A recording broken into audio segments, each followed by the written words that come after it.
Bienvenidos a nuestro cuarto y último segmento, Preguntar al Experto. Estamos aquí con la CPA y CMA Luribel.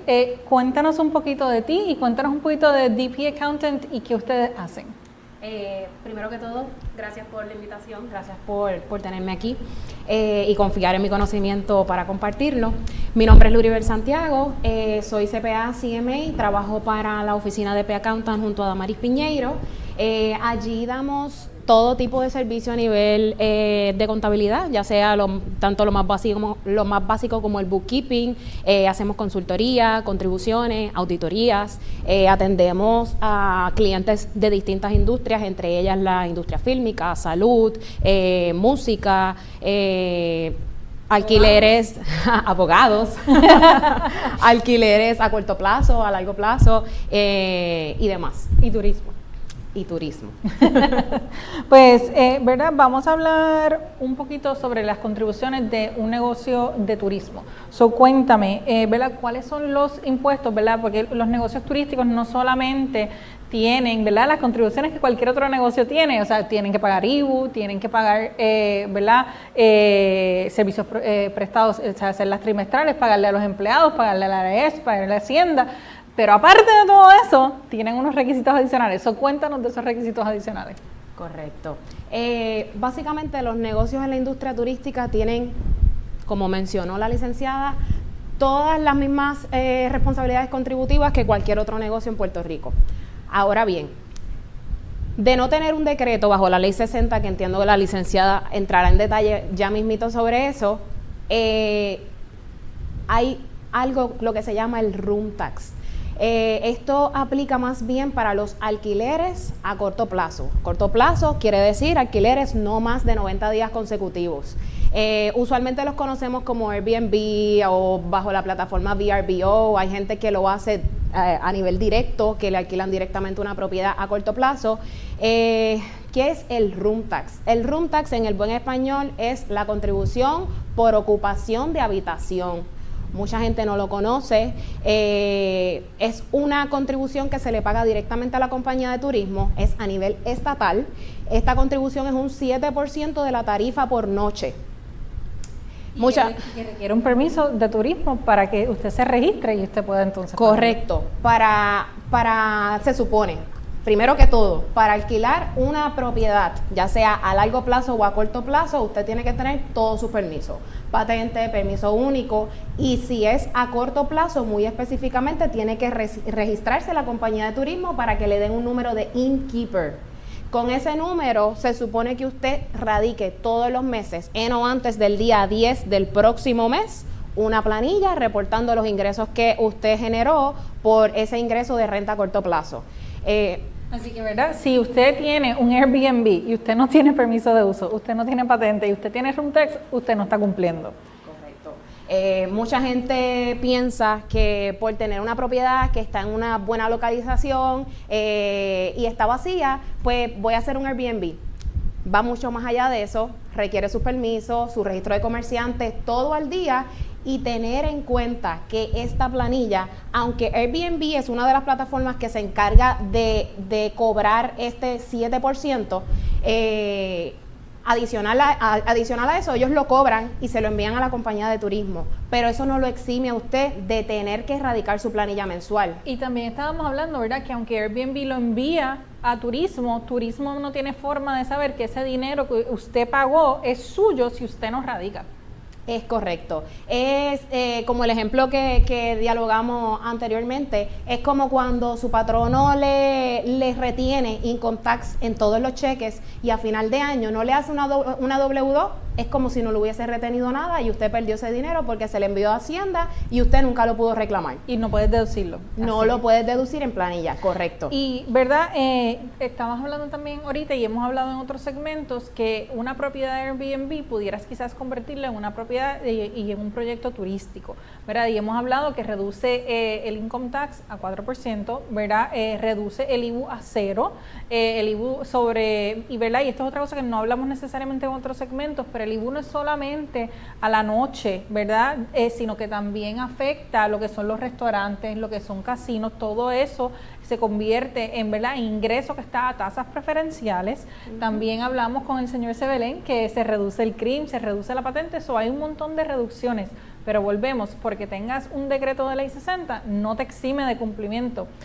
Luribel, háblanos un poquito más, ¿verdad?, ¿qué pasa cuando estos negocios de turismo, sean bajo decreto o no decreto, no cumplen y las penalidades o lo que pudiera pasar a nivel de comercio? Por ejemplo, en el caso del room tax, no llenar su planilla mensual a tiempo, o en el caso de todo aquel que tiene alquileres directos y no a través de Airbnb, ese dinero no es suyo, ese dinero hay que pagarlo a la compañía de turismo en o antes de la fecha límite. Las multas comienzan en $250 al día y llega hasta un tope de $25,000.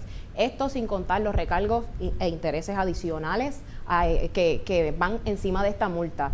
En adición a eso, también está el IBU en los restaurantes, el IBU del 11.5 en bebidas alcohólicas. Otro de los permisos que necesitas para hacer un restaurante en la industria turística o en cualquiera es el permiso para vender bebidas alcohólicas.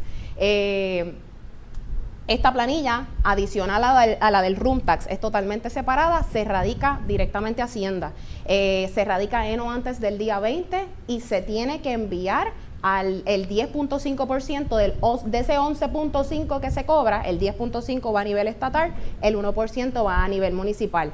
Lo mismo en el room tax. Ese 7% que se cobra de room tax va todo a nivel estatal a la compañía de turismo. Pero, ojo, muchos municipios ya tienen sus propias ordenanzas municipales, ya más o menos desde el 2022, 2023, y cada uno tiene sus propios, como uno dice, su propio muñequito, tiene sus propias cantidades que pagan, tienen sus fechas límites, que hay que registrarse, hay que tener patente. Así que mi recomendación es que si usted tiene un Airbnb, se dirija a la oficina municipal que le corresponde y verifique cuáles son sus responsabilidades contributivas para ese room tax en específico. ¿Verdad? Y vamos a hablar un poquito más de los restaurantes. Estabas comentando, ¿verdad?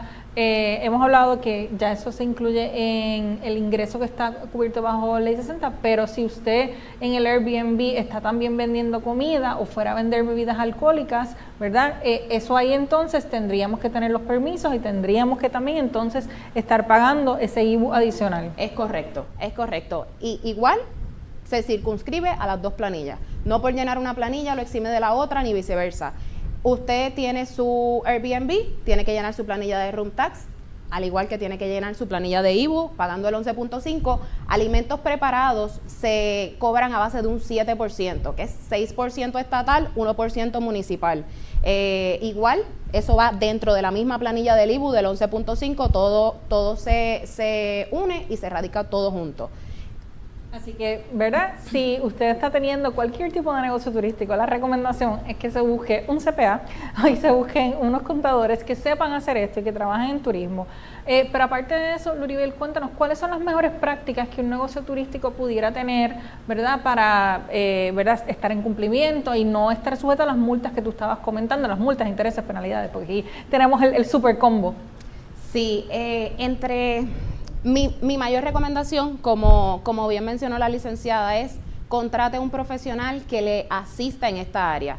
Todos pensamos que lo podemos hacer, la realidad es que no hay duda de que esto lo puede hacer otra persona, pero si usted quiere poner su tiempo y su esfuerzo en lo que es generar ingresos en su negocio, mi recomendación es que delegue esta parte a un contable que se encargue y sea responsable de cumplir con las planillas mensuales, trimestrales, anuales, los pagos que hay que remitir, porque ese dinero no es dinero de uno para utilizar, ese dinero se le cobra al cliente para a su vez enviarlo a la agencia correspondiente. Así,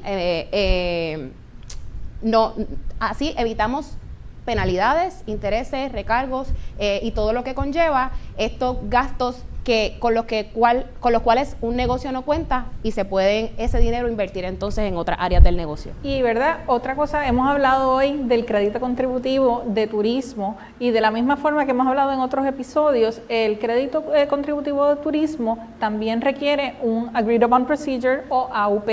Y en el mismo es importante que usted mantenga los recibos y, ¿verdad? Como sea que usted le pagó, si usted pagó en Home Depot o si usted le pagó a un contratista o a quien fuera, toda esa información de pago y los recibos son importantes porque esa es la evidencia que va a ser necesaria para el AUP y, ¿verdad? Sin el AUP no hay crédito.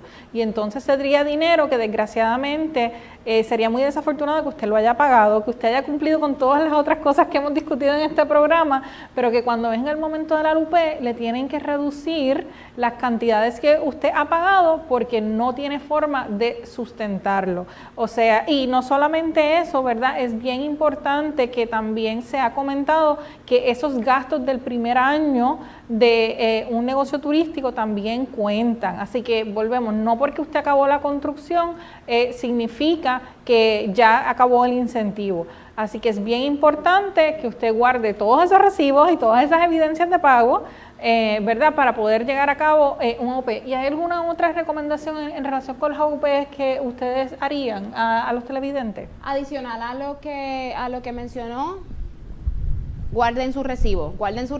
Es importante que al final del año usted tenga todos estos recibos y todas sus transacciones bien documentadas, porque de tener la necesidad de hacer un AUP, esto tiene que ser certificado por un CPA y el CPA va a pasar juicio sobre todas esas transacciones que se realizaron, libros contra recibos. Todo lo que no tenga su debida evidencia, lamentablemente no puede ser incluido como un gasto para efectos de la AUP.